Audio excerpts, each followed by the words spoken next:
Where are you from? Okay, now let's talk about the trip. Where did you go?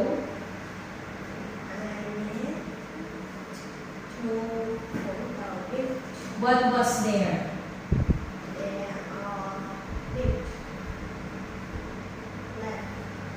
And what did you like most there?